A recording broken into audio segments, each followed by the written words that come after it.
2024 was an insane year for music. There is no doubt about that. Both underground and more mainstream artists did their thing this year and put out some incredible projects. Even though I did miss a couple down the line, because there was so much music that came out this year and a lot of it was really incredible. There is definitely some stuff I missed. Even with just some of the bigger releases this year, we had Tyler releasing an incredible surprise drop, and Kendrick Lamar cementing himself as one of the biggest artists of the current generation, along with so many other things. And so I just want to take a look back at some of my favorite albums of 2024, starting with my favorite poems, what I couldn't say to you. Even though this list is in a particular order, that doesn't mean I don't love all these albums, because I do. And some of them I did listen to more than others, and one of those albums in 2024 was Scrapyard by Quadeca. I listened to it a little bit less than everything else on this list. Quadeca managed with this album to take a collection of what would be normally throwaways and make a cohesive album out of it that feels warm and cozy, yet sad and cold at the same time. I don't know how to properly describe it, to be honest. Songs like A La Carte featuring Breakins really manage to bring a sense of variety to the album. And Breakins brings his typical hyperpop style and really brings it into Quadeca's world and branches it out, and it's honestly just a really great sound, almost a robotic sounding sound a little bit, in honestly a good way. And the same thing with the feature on Texas Blue, which is the frontman of Brockhampton on it, and it manages to create this hopeful yet almost like sad sounding song that makes you feel prepared for whatever is going to come your way. And honestly, it ends the album off on a hopeful note, which is honestly great for such a kind of sad album. Overall, I'd say this album is a pretty difficult listen, purely because of the pretty tough subject matter, but it is pretty important, and I would say that the features really bring the variety to this album, and not to say that they carry, but they bring a new flavor to the sound throughout the album. And if you haven't heard this album at all, go and check it out. Quadeca is a pretty underground artist, but it is really good, I'd say.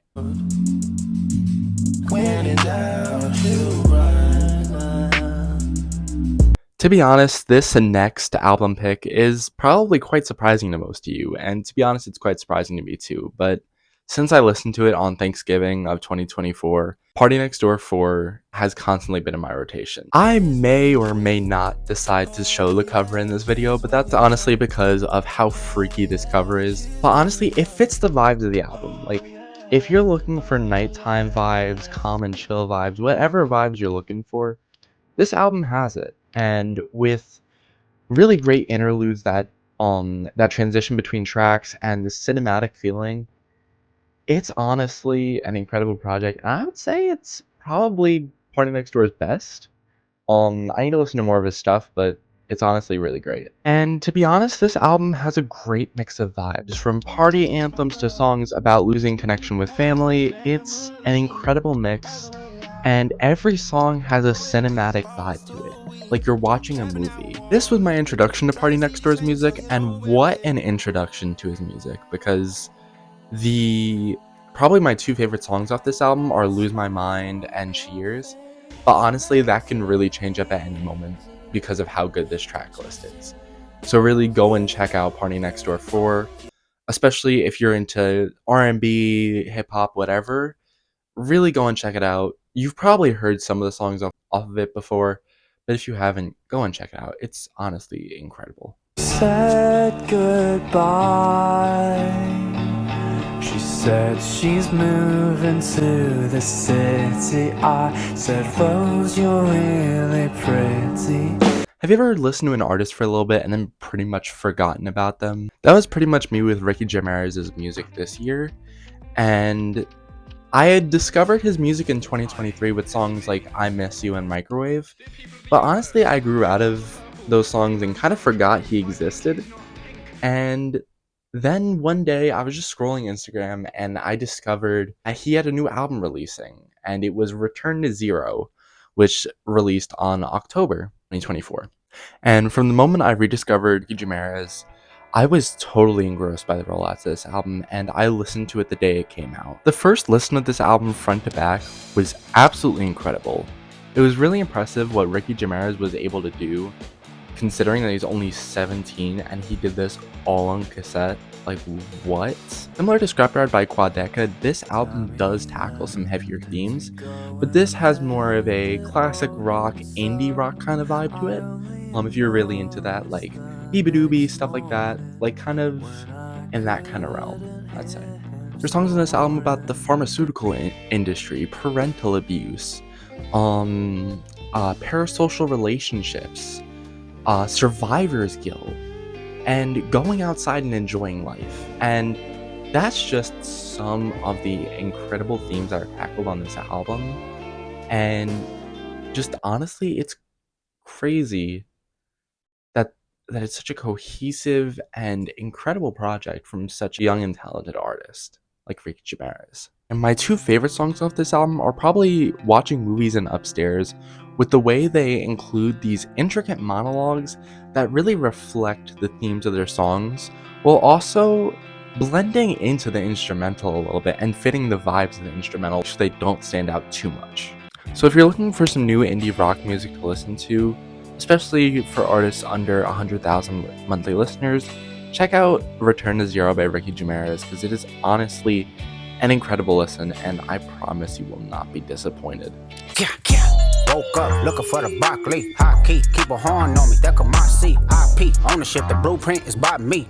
Mr. Get Off, I get off at my feet. I don't think it's an understatement to say that Kendrick Lamar absolutely dominated this year. I don't think I need to give a rundown on the Drake and Kendrick beef, but for those of you who weren't there or just were living under a rock for the months that it happened, or basically the entire year it happened. Basically it started off with Drake and J.Cole throwing shots at Kendrick on first person shooter, which basically was saying, all three of us are in the big three, and we're better than you, Kendrick. And Kendrick was like, okay, no. And on like that, he was like, yeah, I'm better than both of you guys. Like, shut up. And then Drake responded with push-ups, basically just calling him short. Raps for white people. And then Kendrick kind of laid off for a while. And like Drake was throwing shots with AI disses and stuff like that. It was really honestly so stupid. And then Kendrick basically popped out with Euphoria. And that was a huge track. And then a little bit more silence.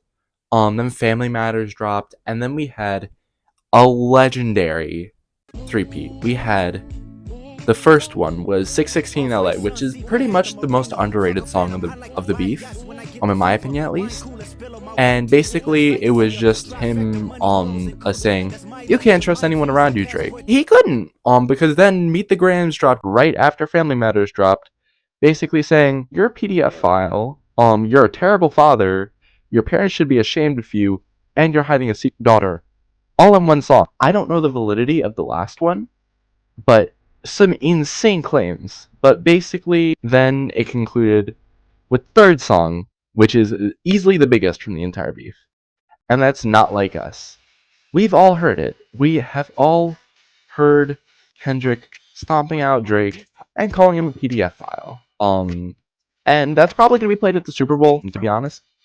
But honestly, it's not that wrong. All the songs from Kendrick's side of the beef were really solid. Like, the biggest question everyone had when it was all said and done was, is this leading up to Kendrick releasing an album? Because how can you have this incredible run and not release an album to coincide with it? That would just be wasted potential.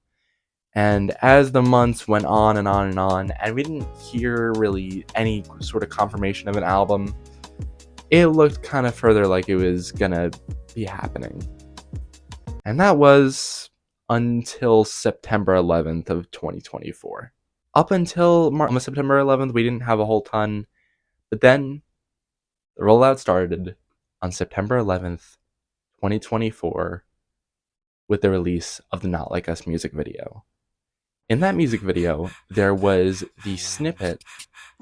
With this snippet went viral. It just went absolutely viral. It was everywhere. You couldn't escape it on the internet. It was almost like Not Like Us too. But Kendrick doesn't have a great reputation for releasing these snippets, and some people are like, oh, alright, he's not gonna release it, don't get your hopes up. And then in the middle of November, Kendrick Lamar would surprise release his album GNX on a random afternoon, and the world paid attention. GNX by Kendrick Lamar is an incredible album that can be described as Kendrick really paying homage to his West Coast roots in the best way possible. And throughout the 12-song track list, he really pushes every song to its absolute limits to create an incredible listening experience. The first song off the album, Whacked Out Murals, basically has Kendrick painting us a picture that this album is not his usual typical, oh yeah, I'm gonna look at societal issues and stuff like that, which this album does at some points, but the album itself is more him cementing himself, and he says that just straight up in the first track. He calls out Lil Wayne and Snoop Dogg for supporting Drake, and then he basically says that he's the greatest, like full stop. The confidence in this track is amazing, the vibes and like the samples he uses really bring a cinematic flair to it. Then you have just the vibey song. You have TV Off, Luther, and Squabble Up. Squabble Up we mentioned before as having that snippet, but it's a really great dance track. And then you have TV Off, which is probably one of the biggest moments off the album. You've probably heard the all over social media. You've definitely heard that everywhere. And then you have Luther, which is an incredible song where SZA and Kendrick reunite to bring an incredible flavor to this Luther Vandross sample in an incredible way, incredible duet, and just really, you've definitely heard it somewhere, and it there's a good reason why. It's just an incredible song overall. You need to check out. Is this Kendrick's best album? No. But is it an incredible album? Yes, for sure. It's a great homage to Kendrick's West Coast roots, and if you somehow haven't heard this incredible project, you really need to go check it out. It's really great, and yeah, it's honestly awesome, and you should definitely go check it out. My neighbors want me dead. I got a cannon underneath the bed. Triple checking if I lock the door. I know every creek that's in the floor. Motherfucker, I'm paranoid. I can say for certain that Chromacopia was my most unexpected album of 2024. Since after the release of Call Me If You Get Lost the Estate Sale back in March of 2023, me and many other Tyler the Creator fans were like, okay, he's probably not going to drop for another 2 years. But that all changed on October 16th of 2024, when Tyler the Creator would put out the teaser for the first song off the album, St.Chroma. This would begin a rapid-fire rollout that would take place across only 12 days and would include trucks going all across the country, music videos, tour teasers, song teasers, vinyl teasers as well. And across all of this was world building and incredible and passionate sense of style throughout. And then the album would release on a Monday. Even though the album had a weird release date, it still got 85 million streams on the first day. That being said, this is probably Tyler's most abstract album yet, besides maybe Cherry Bomb, but honestly, it really did not hurt the quality of the album itself. If anything, it helped it because the colors of the rollout were more like in kind of monotone colors. So I was like, oh, maybe it's going to be kind of a more calm album. But no, you got a variety of vibes. You got more like hype stuff, and then you got more kind of like chill, vibey stuff. Then you got like sad stuff. Like you had a mix of everything in this album. Really, some of the greatest things were the monologues from Tyler's mom were so powerful because she speaks directly to the audience. And also the way that songs were transitioned through the other songs, ending with themes of the next song, and really just incredible transitions throughout that made for a very smooth album listening experience that keeps me coming back each and every time. The first track off the album is basically, it starts off with Tyler's mom saying that the light is inside of everyone, which actually reminds me of Donda by Kanye, where on the song Praise God, he's trading lines back and forth with his mom. Back to the song at hand, then you have Daniel Caesar coming in with beautiful vocals, and then the beat drops after this large buildup, and then it erupts into chaos, and it calms down, and Tyler's rapping about good of a life he has had, and how his mom always believed in him, and it really starts off the album on a hopeful note, and kind of introduces us kind of this relationship he's had with his mother, where they've been really close, which really comes up later in the album as well. Then we go into the song Noid, which is basically about Tyler feeling paranoid because he can't have privacy now that he's a celebrity. Like, he has people always coming up to him for photos, people stalking him and stuff like that. And honestly, like, the sense of paranoia throughout the song is imminent, and you can hear him stressed out, and it's so incredible. Next song, Darling I, is this kind of bouncy, nostalgic track with the tongue clicks actually sampled from Drop It Like It's Hot by Snoop Dogg, produced by Pharrell, which is one of Tyler the Creator's biggest influences. So it kind of sounds like almost like something you'd hear almost in the 2000s, and it really is great. And it almost like hides the lyrics, the kind of darker themes. It's kind of like Flower Boy in a sense. Flower Boy has those bouncy, fun vibes, and he comes in with these lyrics about not being able to settle down and not feeling like he could ever settle down with anyone or one particular person. And it's like really interesting because he's saying like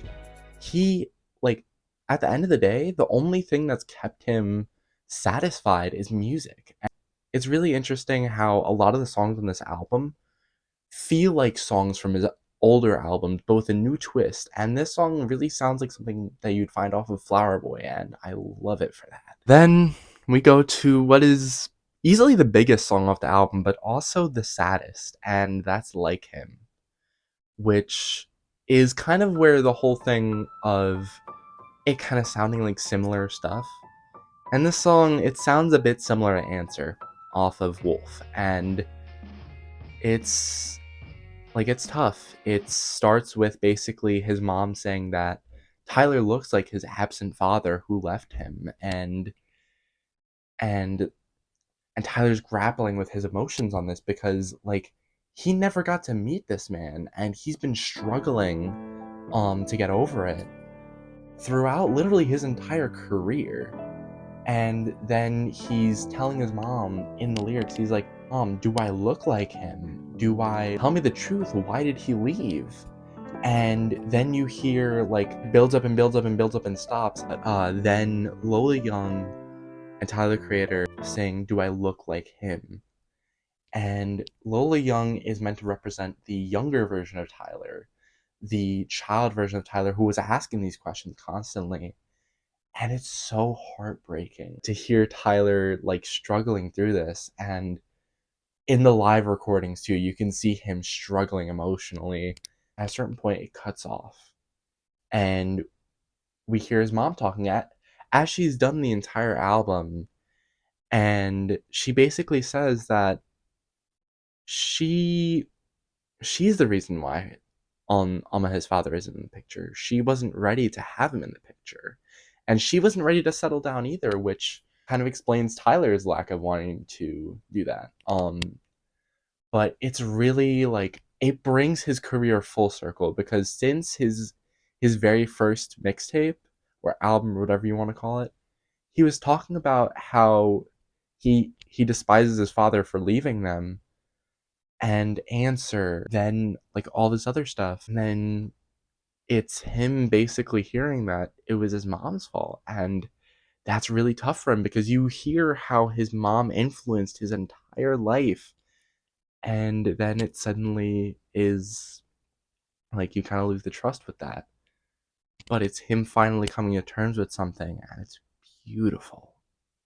It's easily like one of, if not my favorite tracks off the album. Overall, Chromacopia by Tyler the Creator is an actually incredible album. From start to finish, amazing. There isn't like any filler tracks or anything like that. And honestly, I love the mix of more hype tracks, more emotional tracks. It's a really variety-full album, and it has a really cohesive story.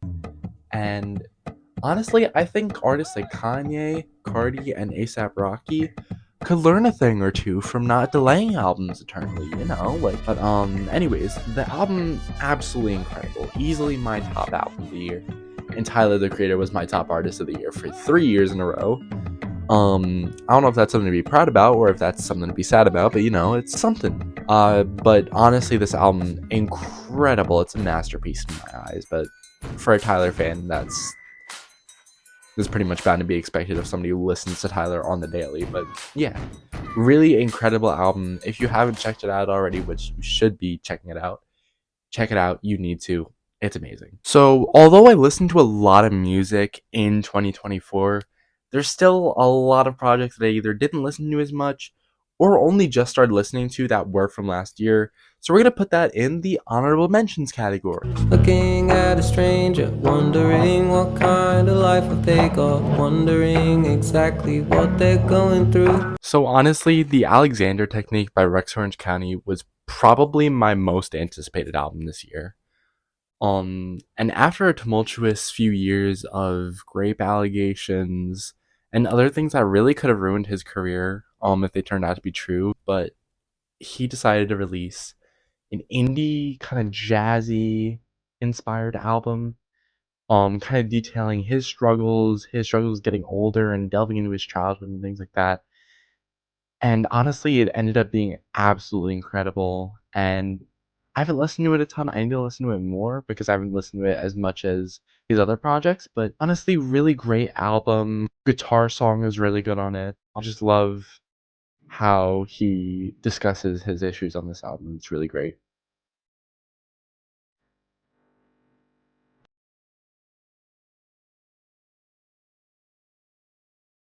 So towards the end of 2024, I was seeing a lot of memes about Keshi, and so I decided to listen to his first album, Gabriel, and then his 2024 album, Requiem. And oh my god, every single time I listen to Requiem, there's always a new song that grows on me. Probably my top 2 songs right now are Texas and Euphoria. Texas is this really great track where he talks about wanting to go back in time to when things were simpler in his life. And it's honestly really nice and heartwarming. And then Euphoria is this really like over the top song, but it's very emotional. Like him calling out for this long lost love. It's calm, but it's also really great.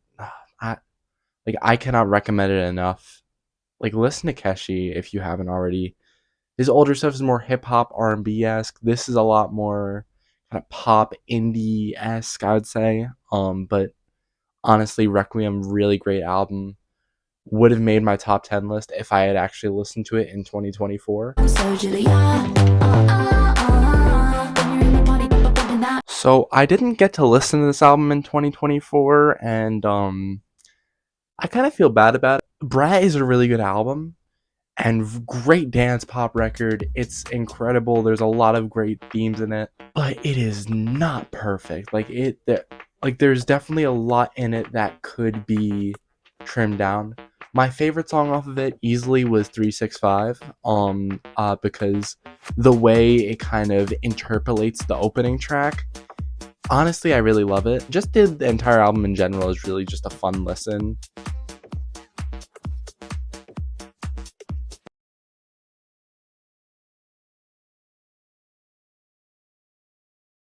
This album I only listened to like later on the year, like the rest of these.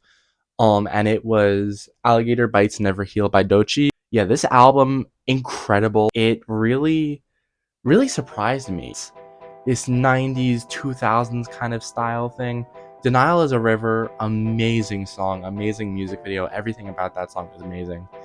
It's this bouncy, like, kind of almost Missy Elliott, Tyler the Creator kind of vibe. But honestly, really great album, solid track list. Denial is a River is probably my favorite. It's the most popular of the album, of course. But it is a really great project. Go and check it out, especially since it literally just won a Grammy for Best Rap Album. But honestly, incredible album. Go check it out. I'm definitely gonna have to listen to it more this year.